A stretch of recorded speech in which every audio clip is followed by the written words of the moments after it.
Back in November of 2021, I thought a long drive would clear my head. My wife Emily and I had been married 7 years, and things between us were tense. Not bad exactly, just worn thin. We lived outside Denver, both working long hours and talking more about bills than dreams. Her sister had invited us down to Albuquerque for Thanksgiving, and Emily insisted we drive instead of fly. "We need the time together," she said, tossing a cooler in the back of my aging Subaru Outback.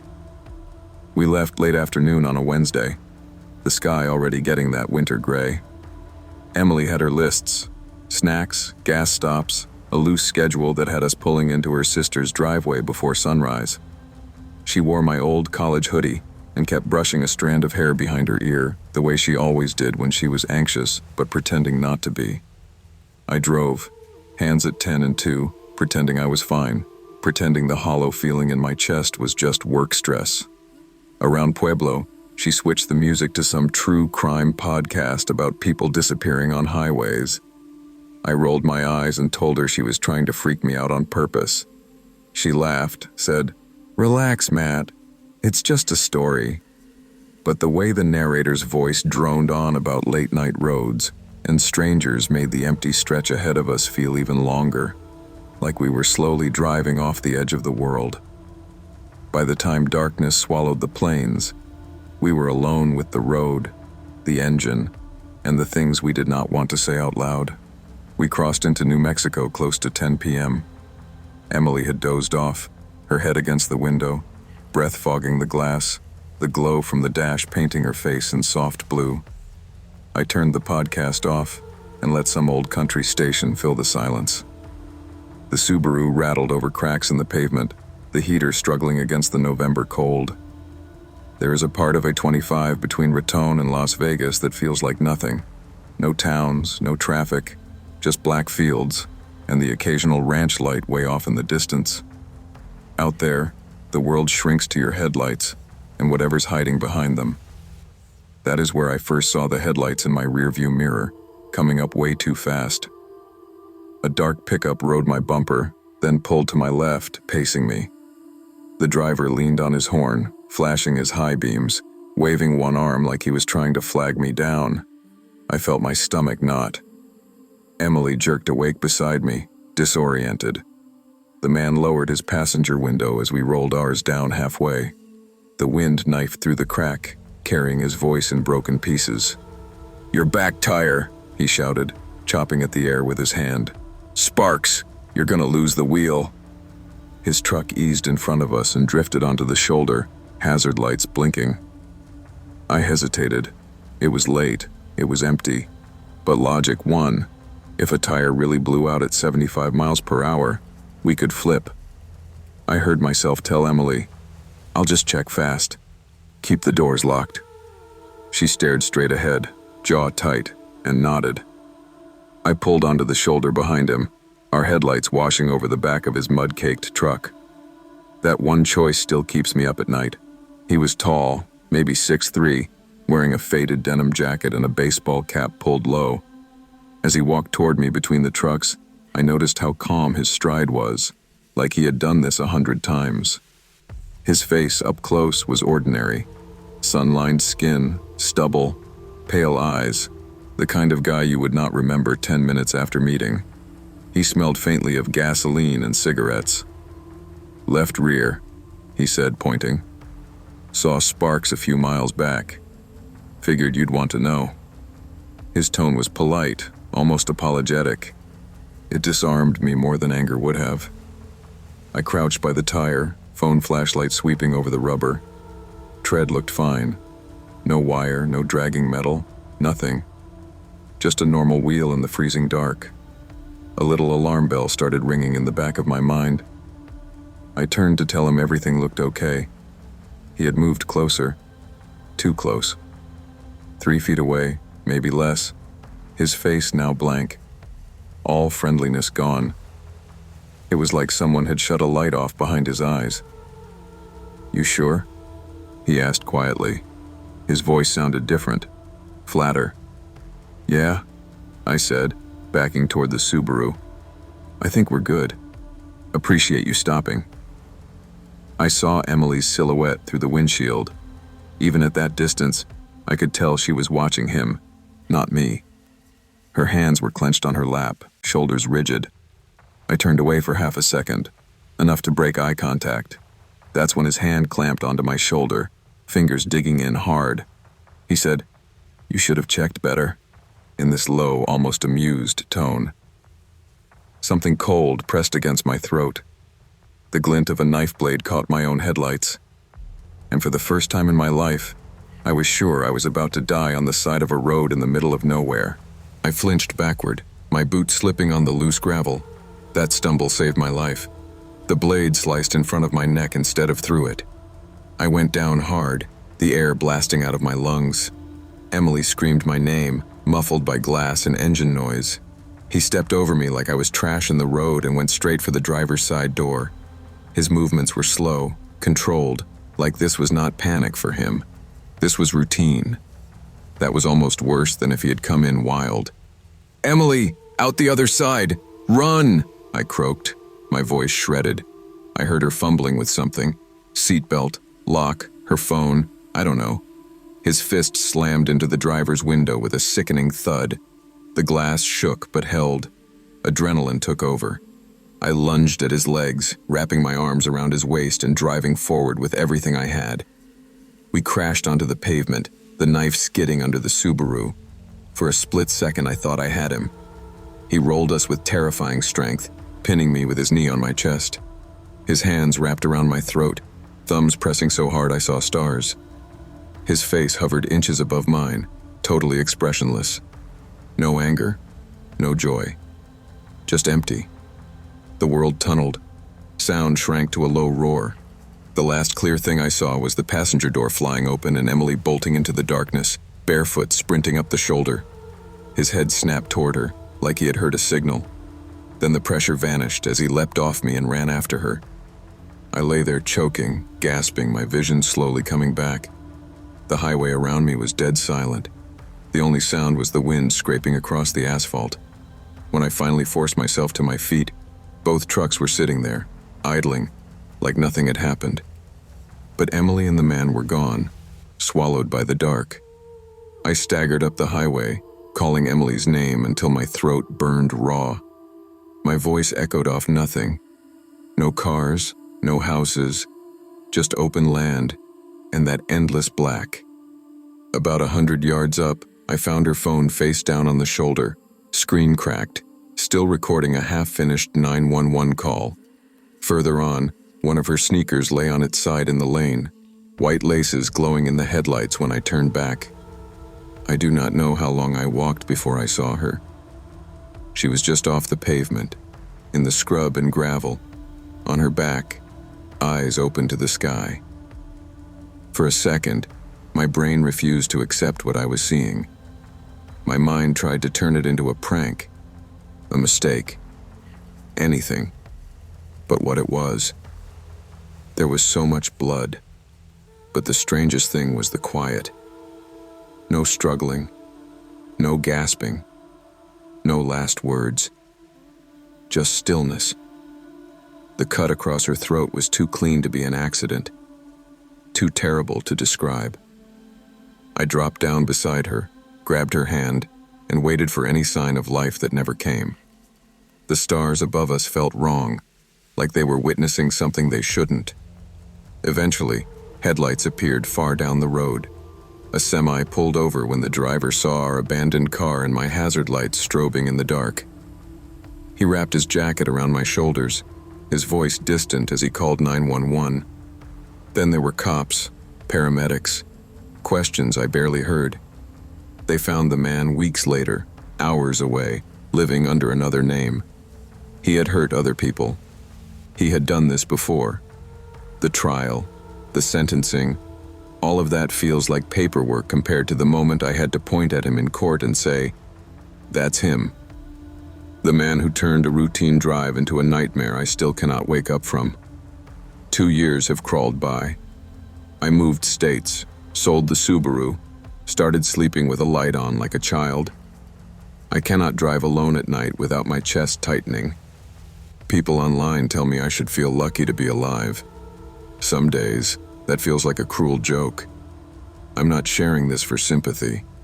I'm sharing it because I want someone out there to survive a choice I didn't know was deadly. If you are ever on an empty road and someone tries to flag you down, do not stop. Call 911. Drive to a lit gas station or a town and get help from there. It is not your job to be a hero on the side of a highway in the dark. The road does not care if you are kind, if you mean well, if you are just trying to help. Some people out there are counting on that. Trust your instincts more than politeness.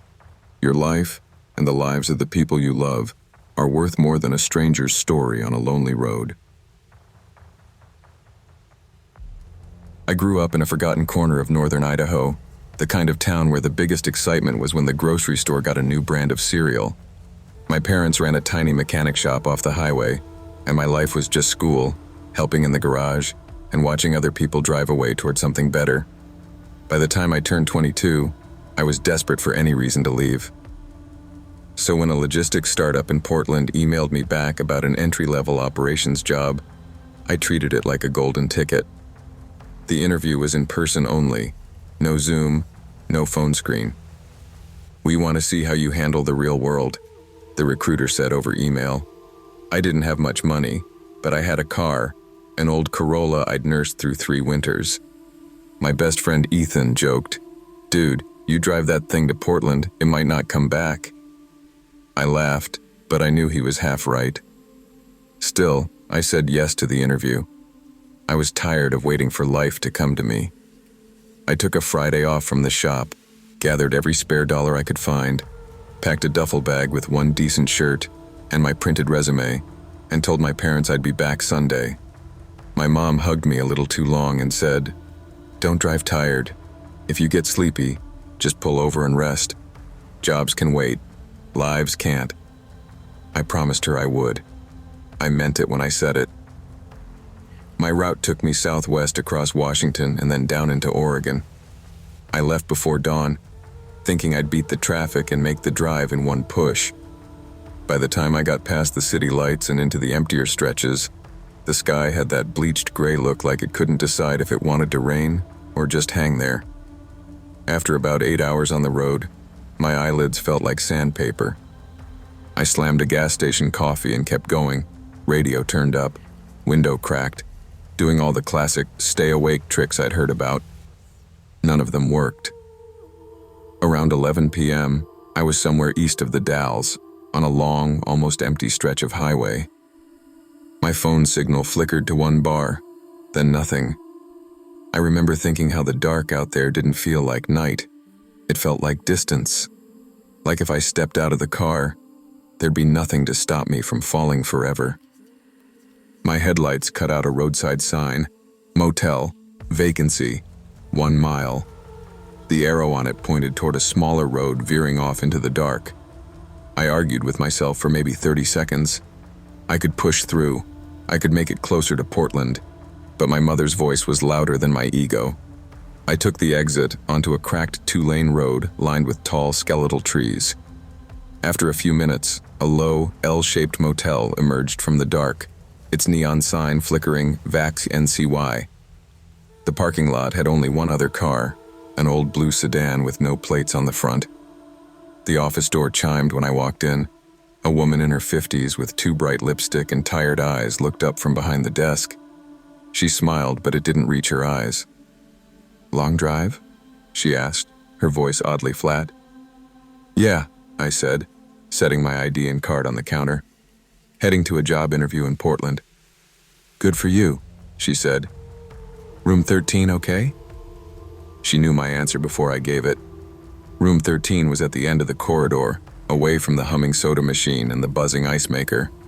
The hallway smelled like old carpet and something faintly metallic, like dried blood that someone had tried to cover with lemon cleaner.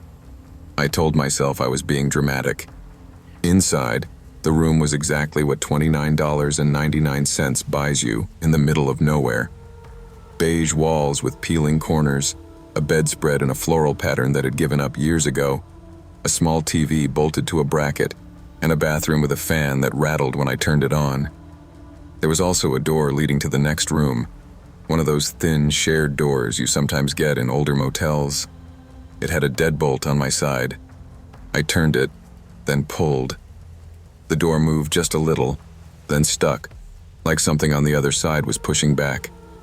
I stared at it for a second, then laughed nervously. "Old building," I muttered. The lock was engaged. That should have been enough.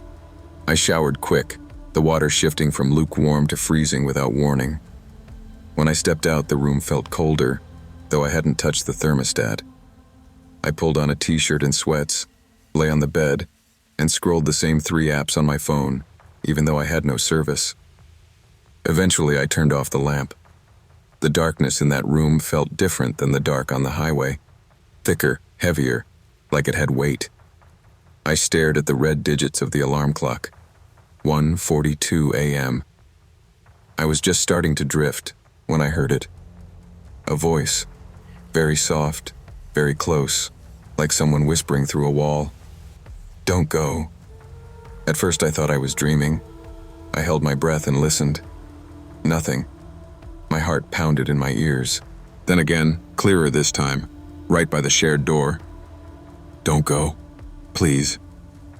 I sat up, switched on the lamp, and stared at the door. The deadbolt was still turned. The small chain on the main door to the parking lot hung loose. I forced my voice to sound braver than I felt. "Hello?" No answer. Just the old fan in the bathroom and the buzz of the neon outside. I got off the bed and pressed my ear to the shared door.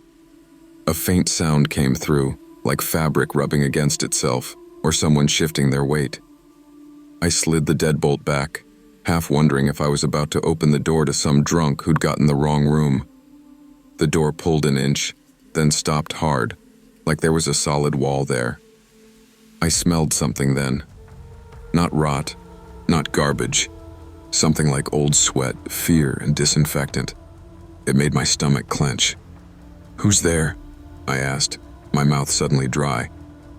A whisper came back right on the other side, words pressed through teeth. "You shouldn't have stopped." I barely slept after that. Every time I closed my eyes, I heard that voice, replaying that last sentence over and over. When my phone alarm finally went off at 6 a.m., I was already sitting up, fully dressed, bag packed. Sunlight made the room look smaller but less threatening. I told myself I'd imagined the voice, that I'd been half asleep and overtired. Still, I avoided looking directly at the shared door when I left.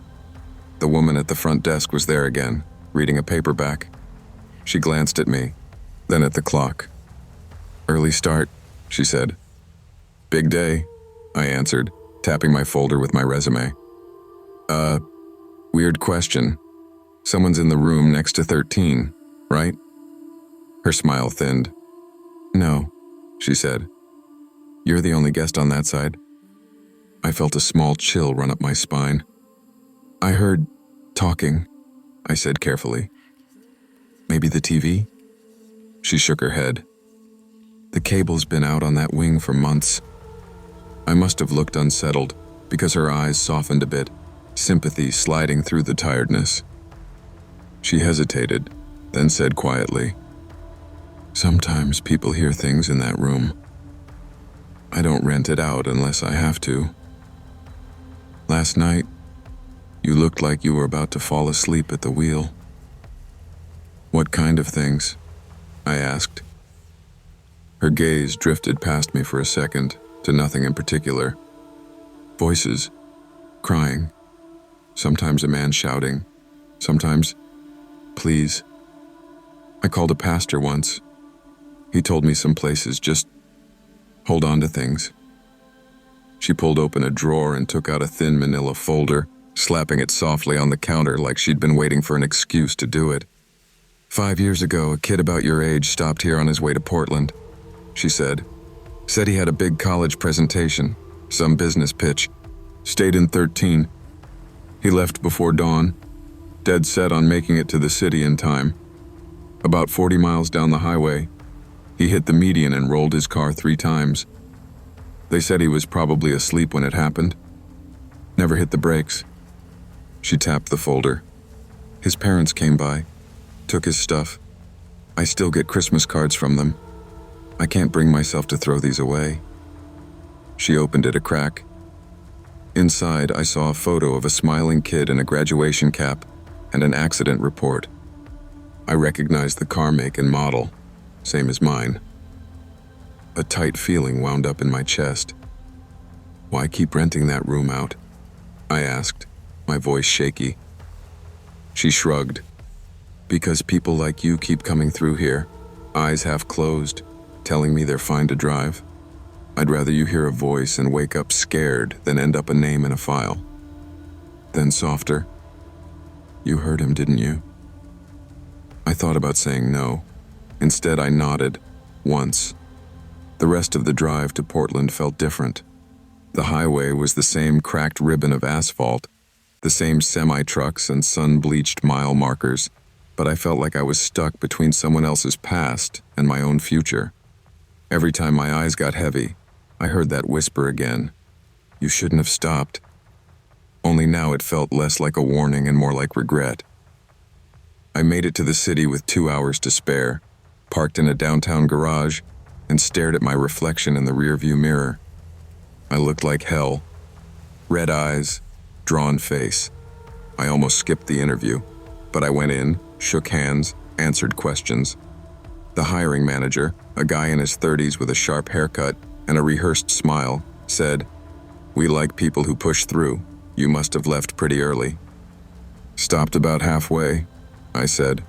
My voice caught on the word stopped. Figured it was safer. He smirked slightly. Most people your age would just drive straight. Hustle, right? There was something in his tone I didn't like, some casual dismissal of limits. I heard that motel woman's voice in my head, telling me she'd rather have guests scared than dead. On the wall behind him was a framed poster. Move fast or die slow. I thought of the folder with the graduate's photo. Honestly, I said, meeting his eyes, I don't think any job is worth falling asleep behind the wheel for. His smirk faded. We wrapped up. 2 days later, he emailed me a polite rejection. We've decided to move forward with other candidates. Back home, my parents were disappointed in that careful, quiet way that parents get when they're trying not to show it. Ethan said, "They're lost, man. You'll find something better." Months passed. I got another job, less exciting on paper, 20 minutes from home. Sometimes at night, when I'm driving back from a late shift, I hear a voice in the hum of the tires or in the static between radio stations. Don't go. You shouldn't have stopped. I still don't know if what I heard in room 13 was a ghost, my own exhausted brain, or some lingering imprint of a kid who never made it to his big day. But I know this. Every time I get behind the wheel tired, I see that graduation photo in my mind and pull into the first safe place to rest. When friends tell me their big plans, their all-night drives to interviews, to business pitches, to college orientations, I tell them this story. Not because I want to scare them, but because I want them to understand something that took me a while to really believe. Last September, my wife Carla and I drove from Portland down to Sacramento for her cousin's wedding. We were both exhausted from work and too broke for a motel, so we decided to do it in one go. She's a nurse, I'm an electrician, and long road trips had become this rare luxury we pretended were mini vacations. We left before sunrise in my beat-up Subaru Outback, cooler wedged between our luggage, true crime podcast droning through the speakers. By the time we hit Northern California, the sky was a harsh blue, and the trees had thinned into those dry hills that look like they're always one spark away from burning. Somewhere past Redding, Carla fell asleep with her forehead against the window, mouth slightly open, boots kicked off. I lowered the volume and focused on the endless strip of highway. That's when I saw him. A silver pickup on the shoulder, hood up, hazard lights blinking, a man standing beside it waving his arms. His movements were slow, almost tired, like he had been out there for a while.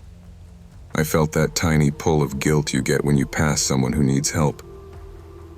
I eased off the gas. "Don't," Carla mumbled, half asleep. "Just be careful. It's daytime." I said. "We'll just give him a ride to the next exit." I told myself it was safe. Open sky, decent cell service, nothing like the horror stories you hear about nighttime highways. Still, when I pulled onto the shoulder about 50 feet past him, my gut did this small twist I decided to ignore. He jogged up to Carla's side of the car and leaned down, palms resting on the door. He looked like any middle-aged guy you'd see at Home Depot. Faded flannel shirt, jeans, a baseball cap with some farm supply logo, graying stubble. His face was sun-baked and lined, but his smile seemed easy. "Man, am I glad you stopped," he said. "Name's Greg. Fuel pump just died on me. Been out here almost 2 hours. Nobody even slowed down." His voice had this mild southern drawl, not thick, just enough to make him sound friendly. He explained he was heading to Stockton to see his daughter, that he was trying to make it before dark. The story came out smooth, like he'd told it more than once. "We can drop you at the next town," I said. "Wherever there's a shop or gas station." He nodded, eyes flicking to the back seat. "I got a bag. Mind if I throw it in and ride with you that far?" Daylight. Carla awake now, watching him carefully. One guy, 2 of us. The math seemed to favor us. I told him to grab his bag and sit in the back. He slid in behind Carla, setting a navy gym bag on his lap.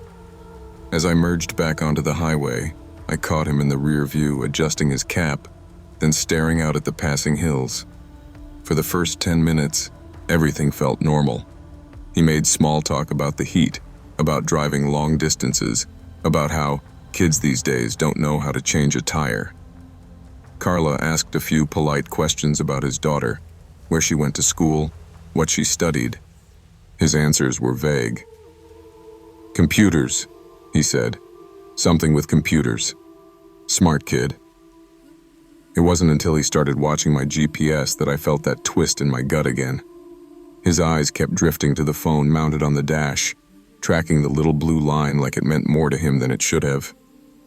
We drove in this heavy, fake, casual silence for a while. The sun was high, flattening everything into pale browns and yellows. A green sign loomed in the distance. Cottonwood, 2 miles. Under it, icons for gas, food, lodging. I felt relieved. We could drop Greg off, wish him luck, and get back to being just tired instead of wary. "There's a town coming up," I said, more for Carla than for him. "We'll pull off there. Find you a mechanic." I flipped on my blinker. That's when his voice changed. "Keep going straight," he said, sharper. "This town's no good. Nothing open on Thursdays." It was Thursday, middle of the day. I frowned. "There's a gas symbol on the sign, man. Something's open." He leaned forward just enough that I could see his face in the mirror. The smile was gone. His eyes looked different, flatter, like the warmth had drained out of them. "I said keep going," he repeated, slower this time. "I know this stretch. Next decent place is like 30 miles. We're better off there." Carla shifted in her seat, angle of her shoulders changing. I could tell she felt it too now, that thin electric tension. "We'll stop here," she said firmly, not turning around. "You can get help from someone local." Greg didn't answer right away. He just stared at the back of her head. I could feel it, this cold intensity filling up the cabin. "I'm telling you," he said eventually, voice barely above a murmur. "Cottonwood is a bad idea." I took the exit anyway. The second I committed to the ramp, something behind me thudded softly, like a bag shifting on the seat. Carla's hand slid over and gripped my thigh under the wheel hard enough to hurt.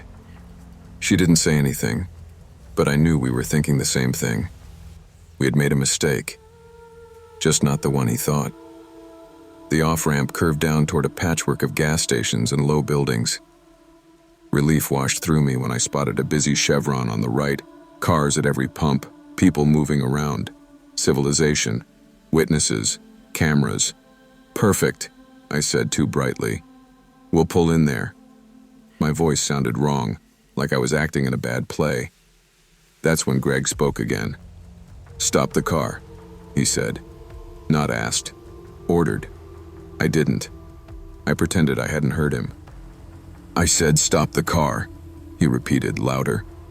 Something metallic clicked behind us. Carla went rigid. I glanced in the mirror and saw him holding a small folding knife, blade already out, resting point down against his thigh. His other hand gripped the handle of his gym bag too tight, knuckles pale. "Pull into that lot," he said, nodding toward a dirt turnout before the gas station, half hidden by scrub and a broken sign. Not the Chevron. Too crowded. Time slowed. I remember calculating the distance to the Chevron, the speed we were going, the angle of his arm, how fast he might move if I tried to bolt. I remember thinking absurd things, like how much I still owed on the Subaru, and that my mom would kill me if she knew I had picked up a stranger. Carla spoke first. "There are cameras at the gas station," she said, voice steady but low. "We're going there. If you don't want to be seen, you can get out now." He laughed once, no humor in it. "You think anyone's going to help you?" he asked. "You think anybody cares?" He leaned forward, knife now visible between the seats. Not lunging, just reminding us it was there. "You ever hear about people vanishing off highways?" he asked conversationally. "It happens fast, faster than you'd think." The entrance to the Chevron lot was coming up on the right. I made a decision I still replay in my head every night. I floored it and jerked the wheel hard toward the entrance. Greg lurched sideways with the momentum, slamming into the back door. Carla whirled and grabbed his wrist with both hands. For a second, the knife hovered, inches from my neck. Then the car bounced over the curb, and everything turned to chaos. The Subaru shot into the Chevron lot at an angle, tires squealing. I aimed straight for the front of the store, where people were walking in and out. A guy at the pump yelled something as we fishtailed to a stop. Carla was still locked on Greg's arm, both of them struggling over the knife. "Get out!" she screamed at him. "Drop it and get out!" He stopped fighting abruptly and went very still. For a heartbeat, the three of us just breathed, loud and ragged. Then Greg smiled. It was the most unsettling thing I'd ever seen, way worse than the knife. "You're smarter than you look," he said softly. He folded the blade, slipped it into his pocket in one smooth motion, grabbed his gym bag and opened the door. Before he stepped out, he leaned in close to Carla's ear and whispered something I couldn't hear. Her face went white. He climbed out like this was all a minor inconvenience and walked away across the lot, casual, almost lazy. He didn't look back. No one else seemed to notice anything strange. Just another guy with a bag heading toward the road. Inside the store, the manager called 911 for us while Carla shook so hard she spilled coffee all over her hands. She told the operator everything, down to the way his voice changed near the exit, the way he insisted we skip the town. I gave a statement to the highway patrol who showed up 20 minutes later. They took it seriously, but without him brandishing the knife where anyone else could see, it felt like smoke in my hands. The officer said something that still curls in my stomach. "We've had a couple weird reports in this area the past few months. People going missing between small towns. If you hadn't come off at a busy station..." He let the sentence hang. That night, long after we made it safely to Sacramento, Carla told me what Greg had whispered. He said, "Another 30 miles and no one would have seen you again," she said. Then he told me, "You'll think about me every time you see a pickup." He was right. I do. I think about that knife, and the way he watched my GPS, and the way my own politeness almost got us killed. I think about how ordinary he looked standing there on the shoulder. Here's the part that haunts me most. A few weeks later, I saw a post on Reddit from someone in California talking about a man with a silver pickup and a broken-down story, asking for a ride. Different details. Same pattern. People in the comments argued if it was real or not. Internet drama. Entertainment. For me, it wasn't a story. It was the moment I understood how close a normal day can come to ending.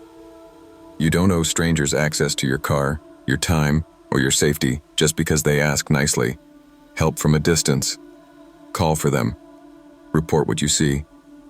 But trust that tight feeling in your gut. Fear is sometimes just your survival instinct trying to keep you alive. Back when I was 19, I thought bad things only happened to people on the news. I was a sophomore at a state college in Utah, stuck between a business degree I didn't care about and a social life that revolved around cheap beer and group chats. Spring break was coming up, and everyone was either flying somewhere expensive or going home. My best friend Taylor and I didn't have that kind of money, but we wanted out of town so badly it hurt. One night in the dorm lounge, we were scrolling through Google Maps when Taylor said, "San Francisco. We drive there, stay in some crappy motels, post a ton of photos, and make everyone back here jealous." It sounded ridiculous and perfect. I had an old Civic my uncle sold me for cheap. She had a credit card with barely any limit. We threw together a plan that mostly consisted of head west and figure it out. My mom, on the phone, said, "Don't drive at night, and don't stop in the middle of nowhere if you can help it." I told her I'd be smart. I believed it when I said it. We left on a Thursday afternoon, snacks in the backseat, playlists loaded, the kind of slightly desperate happiness only college kids with nothing figured out can manage. The first part of the drive was almost fun. Mountains, open sky, laughing about dumb professors. We were 4 hours in when we hit the stretch of I-70 that feels like the world just falls away into silence. It was just past 8 p.m. when we pulled off at this small gas station near the Utah-Colorado line. The sun had dropped, but hadn't fully committed to night yet. That weird, in-between light made everything look flatter, like a backdrop. Taylor went inside for snacks while I pumped gas. There was another car at the far pump, a faded red Jetta with two girls about our age, laughing about something on a phone. For a minute, I felt that weird twin feeling, like we were all copies of each other on slightly different timelines. Then I noticed him. He was at the pump behind them in a dark green pickup, maybe late 30s, maybe early 40s. Work boots, trucker cap, tan lines you only get from being outside all day. Nothing about him was special except his eyes. He wasn't just glancing at the girls, he was staring. Hard. His face was blank, but his eyes flicked between them with this dead focus that made the hair on my arms stand up. I told myself I was judging. He could have been daydreaming, zoned out. Then one of the girls dropped something, bent down to grab it, and I watched his gaze follow the movement in this slow, hungry way that had nothing to do with being distracted. Taylor came back out carrying chips and a giant soda. "You good?" she asked, seeing my face. "Yeah," I lied. "Just tired." The girls finished first, got into their Jetta, and pulled out onto the highway heading west. The man didn't move at first. He watched their car leave, still expressionless, then suddenly snapped into motion. He capped his tank, jumped into his truck, and pulled out right after them, way faster than he needed to. Taylor saw the taillights leaving. "He's in a hurry," she said. My stomach nodded. Without really deciding to, I pulled out too, a minute later, keeping a distance. My mom's warning about middle of nowhere kept looping through my head, mashed up with something darker I couldn't fully name. We caught up to them faster than I expected. That stretch of I-70 is long and empty at night, no streetlights, just darkness pressing in on the edges of your headlights. The Jetta was in the right lane, the pickup glued to its bumper like a shadow. His high beams were on, flooding their car with light, flashing occasionally. Even from behind, you could tell the girls were freaking out. Their brake lights tapped, then stayed steady. "What is he doing?" Taylor asked, leaning forward to get a better look. "Trying to get them to pull over," I said, my voice coming out flatter than I meant it to. The pickup suddenly swerved into the left lane, pulling up beside the Jetta. I could see him leaning across the cab, shouting something through the open passenger window. The girl's car started drifting toward the shoulder, hazard lights blinking on. I felt my heart lurch. "No," I whispered, gripping the wheel. "Don't." Taylor looked at me. "What?" "He's not a cop," I said. "He's not. That's not how cops pull people over." As if he'd heard me, the man jerked the pickup ahead and then back again, trying to position himself in front of them like he wanted them boxed in. Then, as their car slowed more, he suddenly sped up, pulling away down the highway. "Maybe he gave up," Taylor said, but she didn't sound convinced. The Jetta coasted onto the shoulder and stopped. For a split second, the world felt delicately balanced on a pin. I could have driven on, told myself it was none of my business, that I was making assumptions. Instead, I flipped on my hazard lights and pulled in behind them, leaving some space. The gravel crunched under our tires. The air outside looked colder than it should. "What are we doing?" Taylor asked. "Being witnesses," I said. It sounded braver than I felt. We both got out. The two girls ahead of us were already stepping out of their car, looking shaky.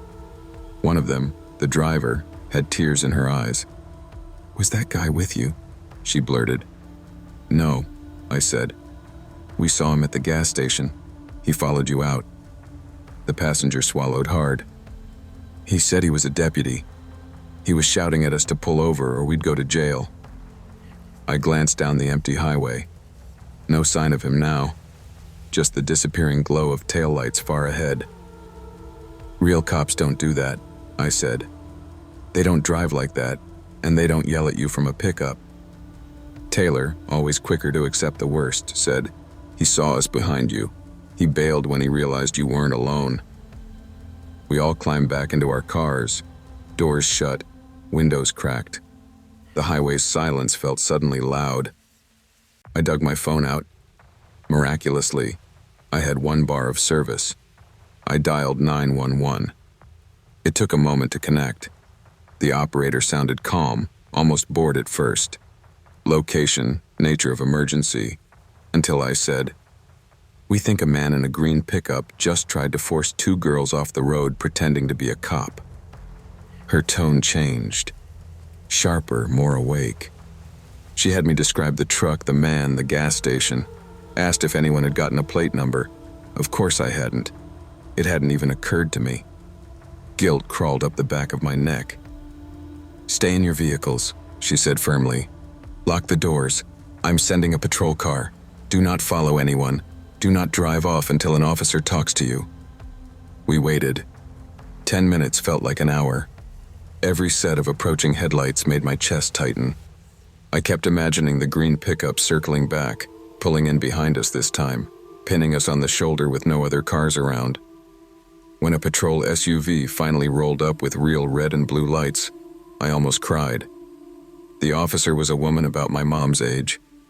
She came to my window first, flashlight beam carefully low so she didn't blind me. I explained everything again while she took notes. "You did the right thing," she said. "Too many people see something off and just keep going." "Was he really pretending to be a cop?" I asked. "We don't know yet," she said. "But we've had a few calls over the years about someone out here doing traffic stops that aren't official."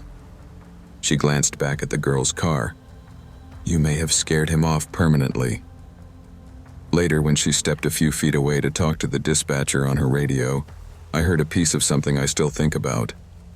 A binational warning had gone out about a man in a dark pickup on rural highways in 2 states, approaching female drivers alone at night. No badge, no uniform, just a story, a tone of voice, and the implied threat of what might happen if you didn't obey. When she came back, she told us, "If anyone ever tries to pull you over and it doesn't feel right, call 911. You can drive to a lit, public place. Real officers know that. We'd rather you be cautious than compliant with the wrong person." We nodded. We all said we understood. I'm not sure we fully did at the time. We made it to San Francisco the next day, and on the surface the trip went how you'd expect. Photos on the Golden Gate Bridge, clam chowder in sourdough bowls, long walks up ridiculous hills, pretending we were cooler and more put together than we were. But every time we saw a dark pickup, Taylor would go quiet for a second. Every time someone slowed too close behind us, my hands tightened on the wheel. On the way back, we refused to drive at night. We stuck to daylight and gas stations with lots of cars. Months later, back at school, The whole thing started to feel like something we'd exaggerated. My brain tried to file it away under weird but harmless. Then one night I saw a post online about a girl in another state who disappeared after texting her roommate that she'd been pulled over by some cop in a truck. It hit me in the chest like a fist. I don't know if it was the same guy. I don't know if the man we saw ever hurt anyone, or if we just caught him in the early testing stage of something worse. What I do know is that fear has a smell. I smelled it on those girls. I feel it again anytime someone jokes about being paranoid for not pulling over on a deserted road. I've told this story on forums, in comments, in late-night conversations with people I barely know. Sometimes I get accused of making it up for attention. Sometimes people thank me. I'm not posting this because I think I'm a hero. I'm posting it because I almost did what most people do. I almost looked away. I almost convinced myself it was none of my business, that I was overreacting, that surely nothing would happen. If you ever see something that twists your gut like that man did mine, listen to it. Be the extra set of headlights. Be the reason someone doesn't end up as a missing person flyer.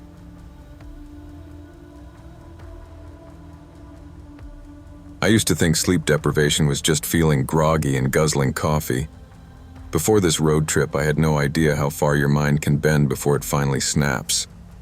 I was 27, between contracts, and decided to drive from Oregon to Ohio alone to help my sister move back home. Money was tight, so I skipped flights and hotels, planning to sleep in my car at rest areas.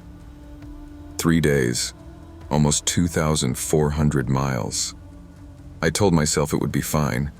I'd done long drives before, but I'd never done them with a brain already frayed by weeks of stress, a breakup, and the kind of quiet depression you only admit to yourself at 2 a.m. I left with a full tank and an empty head, not realizing one would drain a lot faster than the other. By the time I hit Idaho, the sun was sinking, and so was my focus. I pulled into a small rest area that looked decent enough. 2 semis, a pickup, and me. I used the bathroom, grabbed a soda from the vending machine, then sat in my car scrolling my phone. A sedan pulled in and parked 2 spaces away. The driver, a guy in his late 40s with a baseball cap and a plain gray hoodie, walked past my car and gave me a tight, oddly delayed smile. His eyes didn't match it. "Long drive?"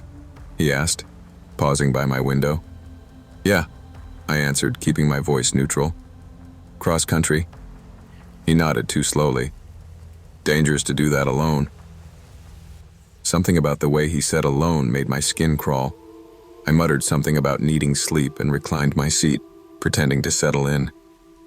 After a minute, I peeked through the side of my jacket and saw him still there, just standing by his sedan, watching my car like he was waiting for something that involved me.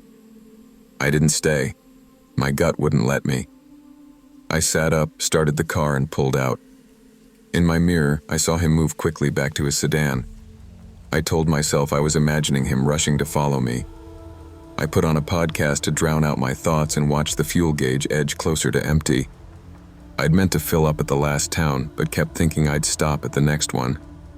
The exits started getting more spread out, and the reassuring glow of gas station signs disappeared. 30 minutes later, my gas light blinked on. The road around me was just black, with only my headlights carving out a small tunnel of safety. My eyes burned, my hands shook, and every shadow on the shoulder looked like someone standing there. I saw a sign that said, "Next service is 32 miles," right as my engine coughed. "You've got to be kidding me," I whispered. I eased onto the shoulder and the car sputtered to a stop. I sat there in the dark, hood cooling, feeling like the world had narrowed to this dead car and my own stupid decisions. There's a different kind of quiet on a highway shoulder at night. It's not peaceful. It's heavy, like the air is waiting for something. I turned off my lights to save the battery and sat there trying to convince myself I had options. I could call roadside assistance, but my signal was weak and my membership had lapsed. Walking seemed insane, but the idea of just sitting there felt worse. Before I could decide, I saw it, a pair of headlights in my rearview mirror, much dimmer than they should have been, crawling toward me. Too slow for highway speed. Every hair on my arm stood up. My first thought was, maybe it's a cop or someone helpful. My second was, why are they going that slow? The car pulled up behind me and stopped, headlights still on low beam. I could only see a silhouette in the driver's seat. No one got out. They just sat there, watching my car. I cracked my window an inch and called out, "Hey, you okay back there?" Silence. Then the driver turned off their headlights, plunging the world behind me into pure darkness. Someone knocked on my window exactly once. Not a tap, a solid, patient knock. My heart slammed into my ribs. I turned my head slowly, and there he was, inches from my face. The man from the first rest stop. Gray hoodie, baseball cap, same wrong smile. No car had passed me. No new headlights had appeared. But he was there. "Told you it's dangerous to do this alone," he said softly, like we were in on some private joke. "You followed me?" I asked, my voice thin. He tilted his head. "You ran out of gas right where I needed you to." That sentence didn't make sense, and that made it worse. My hand fumbled for my phone. He leaned closer. "Don't call anyone. They never get here in time out here." His breath fogged the glass. Something in me snapped from fear into something like clarity. I rolled the window up the last inch, jammed the door lock again, and stared straight ahead. "If you don't leave," I said, surprised by how steady I sounded, "I'm calling the cops and giving them your plate, your face, and telling them you've been tailing me for hours." He didn't move for a long time. Then he laughed. Not loud, just a low, thin sound like something breaking. "You're already alone," he said. "Remember that." He stepped away. After a few minutes, his headlights flicked on behind me like they'd been off the whole time, and his car pulled back onto the highway and vanished. I've been driving long haul for 20 years, and I've seen most of what the road can throw at you. Drunks drifting across 3 lanes, black ice that turns asphalt into glass, blown tires at 70 miles an hour. But what happened on Highway 85 inches western Nebraska last winter is the only time I've ever wondered if my mind and the road finally broke each other. That night, I wasn't some rookie. I was 42, twice divorced, living out of my sleeper more than my rented room in Cheyenne. I ran a solo route hauling refrigerated produce from Denver up through Nebraska and the Dakotas, chasing delivery windows that left no room for sleep or mistakes. The pay was decent, the miles long, and the silence in the cab usually kept my thoughts from getting too loud. But the thing about spending your life on empty highways is that you start to notice when the road stops behaving like it should. And on that stretch near mile marker 312, the road didn't make sense anymore. I left Denver late, around 10 p.m., already behind schedule thanks to some warehouse mix-up. Dispatch told me if I missed my 8 a.m., drop north of Rapid City, I'd eat the penalty. I'd pulled this run 100 times, knew every gas station, every lonely town, every dead radio zone. But that night the fog rolled in fast, thicker than anything I'd seen on that route, swallowing the headlights into a gray wall. I dropped down to 50, then 40, eyes straining for the faint reflection of lane markings. The CB had been dead for an hour when it suddenly crackled. Breaker 1 to 9, anyone northbound on 85, come back. The voice was low, tired, with this ragged scrape between words, like each breath hurt. I grabbed the mic. "Yeah, this is Lone Star. Northbound about 3 to 10. You seeing this fog too?" There was a pause, just static. Then the voice came back, closer somehow. "Copy that, Lone Star. You're coming up on trouble. Slow it down to 30. There's a rig sideways across both lanes around 312. You got maybe a mile." I eased off the throttle, heart kicking up. "You sure?" I asked. "Ain't seen tail lights in half an hour." The guy answered with a dry little laugh that turned into a cough so bad I thought he'd dropped the mic. "Been running this stretch since 85, friend, I'm sure. Black Volvo with a white reefer, company out of Kansas City. Driver's okay, but she's blocking the whole damn road. You'll see her soon enough." I flicked on my hazards, dropped to 30, fingers aching on the wheel. The fog got thicker, swallowing my high beam so bad I switched back to low. Somewhere under the hum of my engine, I realized my chest felt tight, like the air got heavier. Another call from the radio. "You're at 311 now. Start hugging the center line. There's a narrow shoulder on the left. You can squeeze through." I glanced at the odometer and my stomach dropped. The last marker I'd passed said 297, not 311. There shouldn't have been a 311 yet. I hadn't driven that far. My log time didn't match. Still, my hands kept doing what the voice told me.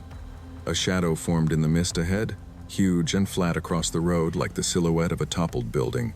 My headlights slid across the reflective tape of a trailer sprawled sideways, exactly where the voice said. White reefer, black Volvo cab. I swore out loud. My rig's ABS kicked in as I braked, my trailer twitching but holding straight. I crept left, wheels kissing the rumble strip, barely squeezing past. As I rolled by, I saw the other driver standing outside her truck, phone to her ear, staring at me like she'd seen a ghost. On the CB, the voice wheezed again. "Told you, Lone Star, you're clear now. Fog'll break after the curve at 313. Watch the shoulder, it crumbles there. Learned that the hard way in 99. I asked, "You parked up ahead?" The answer came slow, thick. "Nah, I'm out here same as you. Old burgundy Kenworth W900 with a silver stripe. Name's Hank. Most folks call me Rust Bucket on the wire." As I passed the wreck, I checked both mirrors. Through the fog, maybe 30 yards back, I thought I saw it. An old Kenworth, paint dull, lights faint, sitting dead still on the shoulder. Then the CB popped and went silent. When I finally rolled into the receiving dock after sunrise, the fog already felt like a bad dream. The wreck stuck with me though. So after unloading, I called the Nebraska State Patrol to report it. The trooper on the line listened, then asked me to hold.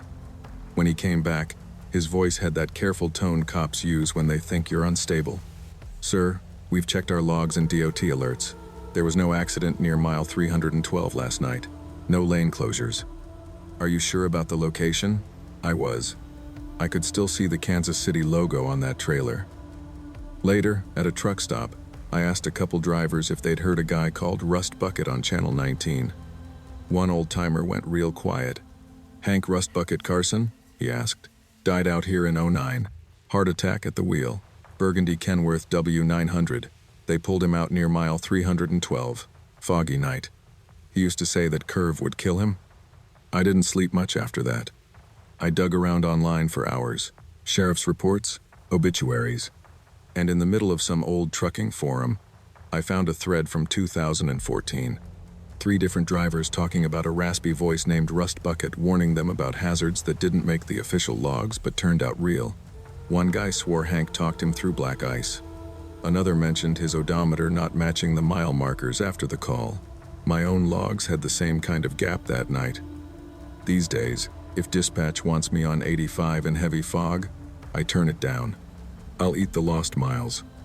I don't pretend to know if Hank's out there, or if the road itself is playing tricks on drivers who are tired enough to listen.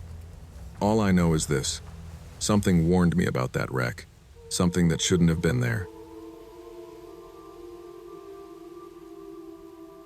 I'd been driving professionally for less than a year when it happened, still in that phase where every mistake feels like it might end your whole career. I was 23, running regional routes out of Idaho in a tired old Volvo that smelled like diesel, burnt coffee, and whatever the last guy spilled under the bunk. My first 6 months had been rough. I'd clipped a pole at a shipper, misjudged a turn and taken out a mailbox, and once forgot to crank my landing gear all the way up, dragging it 10 miles and chewing it to hell. My dispatcher rode me hard, and I was terrified of losing the only job that made me feel worth a damn. So I pushed myself stupid. I'd run my 11 hours to the second, then sit there twitching, convincing myself I could squeeze in just a little more. Every safety video I watched felt like it was scolding some other idiot, not me. I thought I was tougher than fatigue, smarter than bad weather. That's the thing about being young on the road. You don't know how much you don't know until it almost kills you. It was late November, raining the way it only seems to rain in the Pacific Northwest, sideways and endless. I'd picked up a load of dry goods in Boise and was headed west on I-84 toward Portland. The dispatcher had warned me it was tight on hours, but if I made good time and didn't waste it at the pump, I'd beat the 11-hour limit and snag a bonus. I was obsessed with that bonus. Rent was due, my card was near maxed, and I'd been eating discount ramen for weeks, so I drove like every minute mattered. That morning, the sky was a uniform slab of gray, the kind that feels like it's resting on your shoulders. The wipers squeaked and thumped, never quite keeping up. Trucks passed me, then vanished into mist, their taillights smearing red across my windshield. Around noon, I felt the first wave of exhaustion. That big, rolling yawn that makes your jaw pop. I told myself I'd stop at a rest area after the next hour, then the next, then the next. My logbook said I was fine. My body said I was lying. By the time I crossed into Oregon, my eyes burned and every mile marker felt further apart than the last. It was mid-afternoon, but the sky made it look like dusk. I'd turned off the radio an hour earlier because even the noise felt like too much work. That's when I saw him. At first, I thought it was debris, a tire, maybe sitting on the narrow, grassy median between the east and westbound lanes. But as I got closer, the shape resolved into a man, standing perfectly still in the rain. No car, no hazard lights, nothing. Just a lone figure facing traffic with his hands at his sides, head tilted slightly down. He wore a dark coat, maybe navy or black, and jeans that looked too clean for a guy stranded in mud. His hair was slicked to his forehead. I couldn't see his face, but something about his posture made the hairs on my arms stand up. The median there was barely wide enough to stand on safely. Any gust of wind, any slip, and you'd be in front of a semi. My first thought was suicide. I eased off the throttle and scanned for a wreck or a parked car on either side, nothing. As I passed him, I glanced in the mirror. He was still there, motionless, but his head had turned slightly, like he was watching my trailer go by. I checked the clock. I'd been driving 10 hours and 23 minutes. My brain felt like it was full of wet cotton. I told myself I was seeing things. Maybe he'd already been reported. Maybe it was a trick of the light. I kept driving. About 40 minutes later, the rain picked up. The road curved and climbed, and my focus narrowed to the white lines and the faint glow of reflectors. I'd started seeing weird little flashes at the edges of my vision, shapes that looked like animals darting away, only to vanish when I turned my head. More than once, I blinked and realized I'd missed the last couple of mile markers entirely.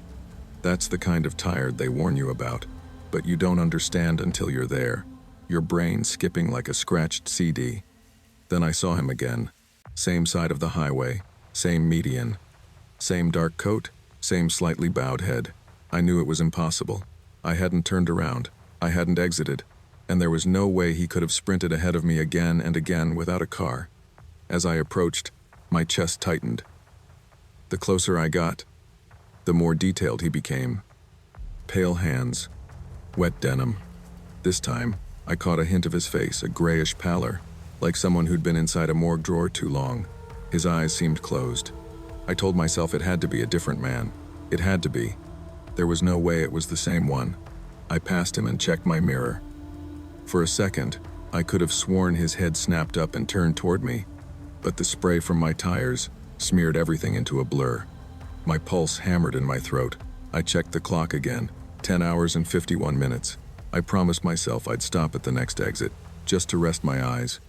Then another sign flashed by. No services. Next 30 miles. My mouth went dry.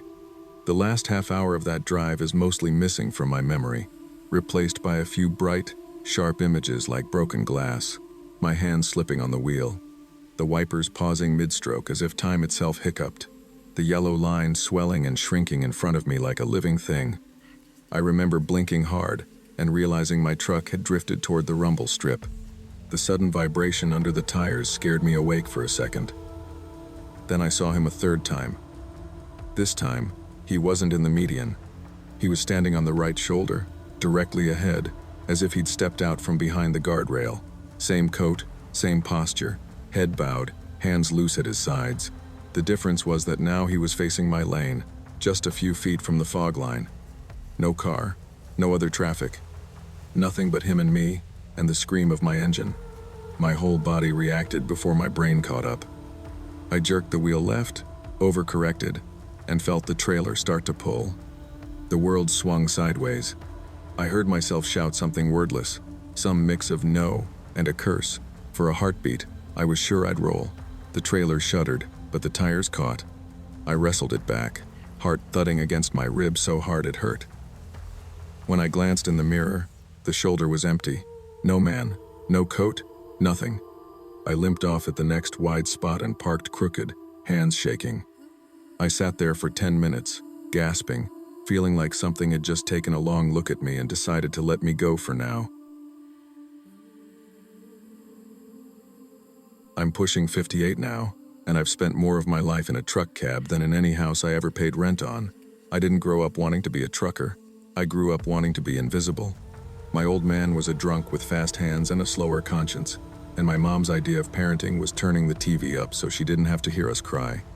By the time I turned 18, I'd already learned two things. Staying out of the house meant fewer bruises, and the farther you were from home, the safer you felt. I dropped out of community college after one semester when I realized I spent more time sleeping in my car than in class. A guy I unloaded freight for told me I could make decent money driving and, more importantly, always be anywhere but home.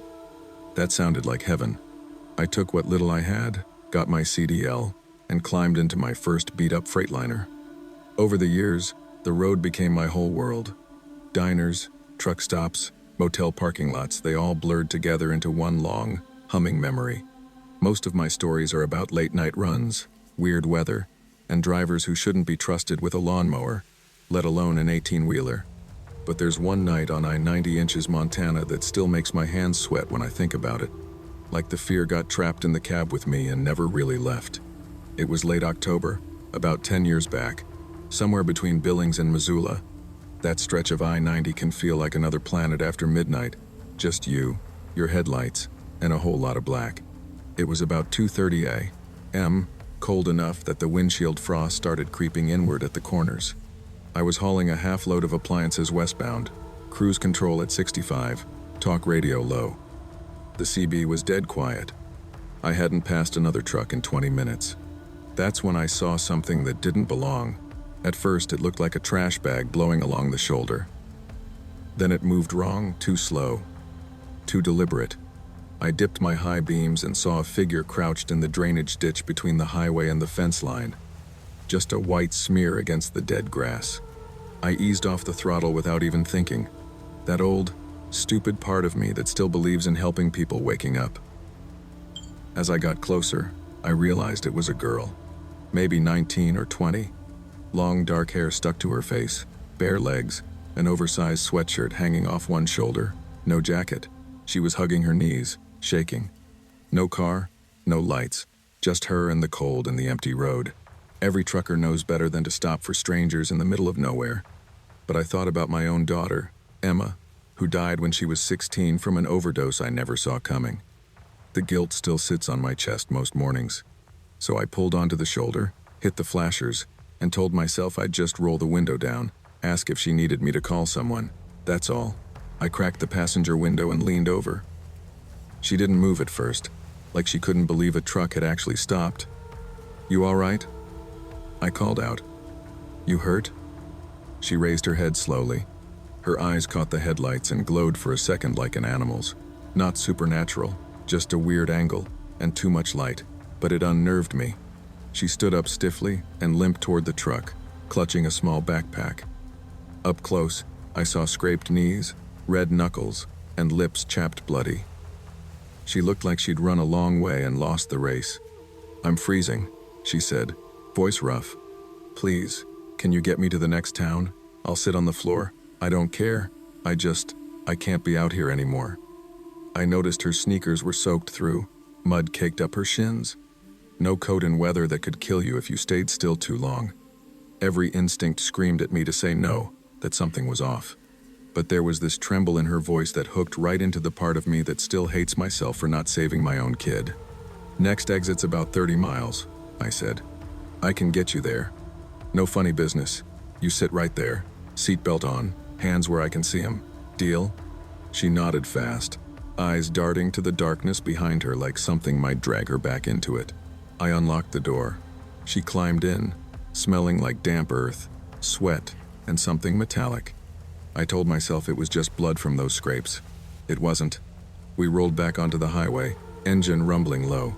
She stared straight ahead, gripping her backpack like it was a life raft. I tried to keep it casual. "Name?" I asked. "Mara," she said. Not Riley, but close enough to make me flinch inside. "You?" "Tom." I lied. I don't know why. Habit, maybe. She gave a thin smile. "You don't look like a Tom. You don't look like a Mara," I shot back. She laughed once, a dry, humorless sound. "Fair." We sat in silence for a few miles. The dash clock ticked over to 2:47 a.m. Every so often, she'd glance at my hands on the wheel, then at my face, like she was studying me. "You married?" she finally asked. "No," I said. "Divorced. Long time. Kids?" My throat tightened. "Had a daughter," I said quietly. "She passed." The air in the cab got heavier, like the heater was pumping in sand. "Emma?" she said softly. The name slipped out of her mouth so naturally I almost didn't catch it. My grip tightened. "I didn't tell you her name," I said. She kept staring at the windshield, expression blank. "Sometimes I just know stuff," she whispered. Like it's been poured into my head, and there's no room for anything else." Her hand slid off the backpack and I saw bruises around her wrist. Ring-shaped, like someone had grabbed her hard. "Guy I was with didn't like when I talked about it," she added. "Said I was making things up. Said I was crazy." "Was he the one that left you out there?" I asked. She smiled then, slow and cold. "No, he didn't leave me." She turned her head, met my eyes. "He's not going anywhere." The next few minutes felt like driving through wet cement.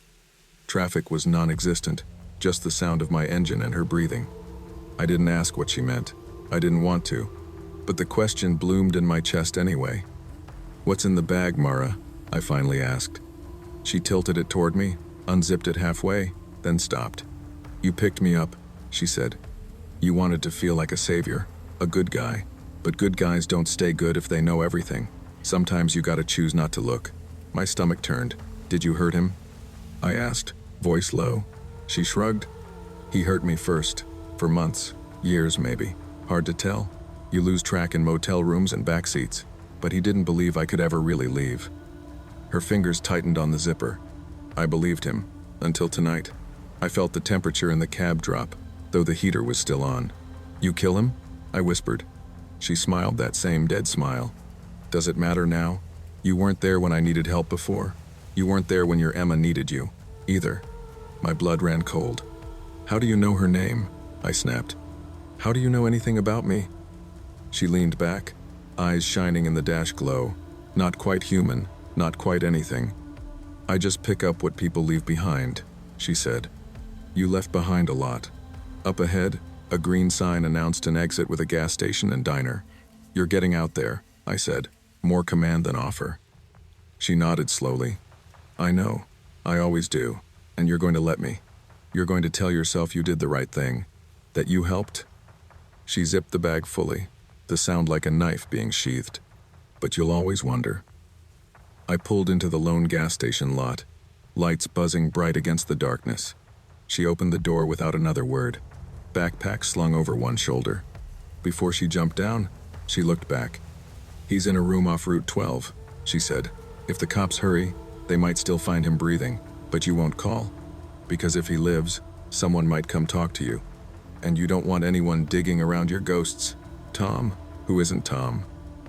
Then she was gone, walking toward the darkness behind the station instead of the front door. I sat there 10 minutes, hands shaking on the wheel, rehearsing 911 calls in my head and never making them. I pulled back onto I-90 and drove until sunrise, her words replaying over and over. I never saw her again.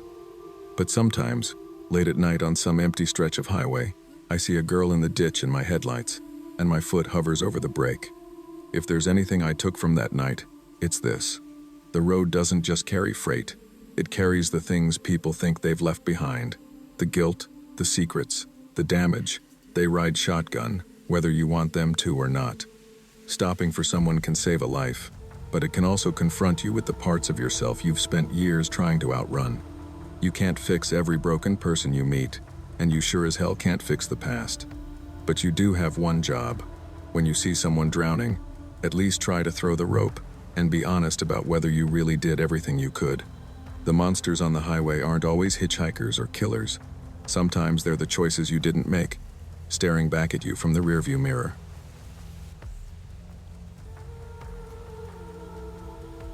I was 25 when this happened, and I still can't check into a motel alone without scanning every corner of the parking lot. My dad was turning 60, and my family was throwing him a surprise party back in Tennessee. I was living in Colorado then, broke, and trying to climb out of a mess of student debt and a failed startup. Flights were too expensive, so I told myself I'd make it a cheap adventure and drive the whole way over 3 days. No hotels if I could help it, just motels and maybe sleeping in the car if I had to. I'd done solo trips before, but always in familiar states, close to people I knew. This time I'd be crossing big stretches of land where I didn't know a soul. At the time, that sounded kind of poetic. Looking back, it just meant if anything went wrong, it would take a long time for anyone to even realize I was missing. The first day went smooth enough. Long, boring, but smooth. By late evening, I rolled into a small town off the interstate, the kind with one strip of chain restaurants and a few worn motels. I chose the cheapest one that didn't look like the ceiling would cave in, paid cash, and got a key card. The hallway smelled like old smoke and cheap cleaner. I slept hard. The next morning, I opened my door with my suitcase in hand and almost walked smack into a man standing directly outside my room. He was mid-40s, wearing a faded red flannel, jeans, and a trucker hat, gray stubble, pale eyes with heavy bags under them. "Whoa, sorry," I said, stepping back. He didn't move right away, just looked at me up and down like he was trying to place me. Then he smiled, too slow, too wide. "Morning," he said. "Didn't mean to startle you." He stepped aside an inch. Not enough to really clear the doorway. As I squeezed past with my suitcase, I felt his eyes on me in a way that made my skin feel too tight. He didn't go into any room. He just stood in the hallway, watching, while I walked out to the parking lot. When I loaded the trunk and glanced back, he was at the end of the walkway, leaning on the railing, staring down at my car. I told myself he was just weird. There are weird people everywhere, but I still left faster than I'd planned. The second day was supposed to be the longest push, 10 hours to shave time off the last day. I stopped at a diner, got coffee, tried to shake off the uneasy feeling from the motel. A few hours into the drive, I pulled into a gas station in the middle of nowhere. Just 4 pumps, 1 flickering light, and a grimy little store. I filled my tank and went inside for another coffee. When I came back out, there was a deep red, older Corolla pulled in behind my car, almost close enough to bump it. No one was at the pump. The windshield had a dark tint strip across the top, and the rest of the glass caught the overhead light just right to make it impossible to see inside. I hesitated, then told myself again that I was being dramatic. People park weird. Whatever. I unplugged the pump, walked around the back of my car, and felt the hairs rise on my neck like someone inside that red car was staring holes into me. As soon as I pulled out of the lot, the Corolla rolled forward and followed. At first, it stayed a few cars back. Then the traffic thinned as the sky darkened, and for long stretches it was just me and that pair of headlights in my mirror, sitting at a careful, constant distance. By the time full dark settled in, I'd been driving almost 9 hours. That jittery, wired feeling gave way to a heavy, slow ache behind my eyes. Every time an oncoming car passed, their headlights felt like knives. I kept telling myself I'd stop at the next town, but the exits got farther apart and more empty. No services, no lights, just names of roads leading into blackness. The red car still hovered behind me, dropping back whenever I changed lanes, then drifting up again a few minutes later. I tried to convince myself I was making a pattern where there wasn't one. It's easy to get paranoid when you're tired. Eventually, a sign for a gas station appeared. One lonely icon under exit 214. No brand, no food, just gas.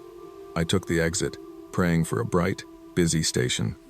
Instead, I found a single-story building with barred windows and 4 pumps under a buzzing canopy. The convenience store lights were off. A handwritten closed sign was taped crookedly on the door. I almost left, but my tank was low, and I didn't want to gamble on the next town. I told myself I'd just top off and go. I got out, started the pump, and that's when I saw Reflected in the smeared glass of the store windows, a pair of headlights turning down the exit ramp. The red Corolla pulled into the lot faster than any car needed to at an empty, closed gas station. It didn't go to a pump. It drove directly next to my driver's side, close enough that if I opened my door, it would hit their passenger door. I yanked the nozzle out, jammed it back on the pump without even checking the total, and dove into my car, locking the doors in the same motion. The passenger door of the red car flew open, and a man stepped out, coming straight to my window with purposeful strides. It was the man from the motel, wearing the same faded flannel. He grabbed my door handle and pulled hard, then again, like he couldn't process that it was locked. Our eyes met for a second, and there was recognition on both sides. His mouth curled up into this huge, delighted grin that didn't look like something a normal person's face could make. I threw my car into reverse, backed out crooked, and sped around him, tires squealing. As I passed, he slapped his palm against my window and yelled something I couldn't hear over my own breathing. In the rearview mirror, I saw him standing there next to the red car, still grinning, not chasing me. That meant there was someone else in the driver's seat. Someone who had quietly followed me for almost a full day, probably from the motel, probably longer. I drove the last 2 hours into the city with my hands shaking so badly I had to pull over 3 times just to breathe. I reported the incident to the state police the next morning, gave them every detail I could remember. His face, the car, the motel, the gas stations. They took it seriously, but they didn't find him or the car. Maybe they moved on to someone else's town. Maybe they're still driving those back highways, looking for another tired, broke woman, trying to save a few bucks. What I learned is this: desperation is visible. Predators notice people who look like they're stretching money, stretching sleep, stretching common sense. I thought being low maintenance and tough meant I could handle anything. Now I understand that safety isn't a luxury, it's a boundary. Spend the extra on a safer place to sleep. Trust the feeling when someone looks at you wrong. If something or someone keeps showing up where you are, don't explain it away. Your worst-case scenario is sounding paranoid to a cop. Their worst-case scenario is exactly the story I almost didn't live to tell.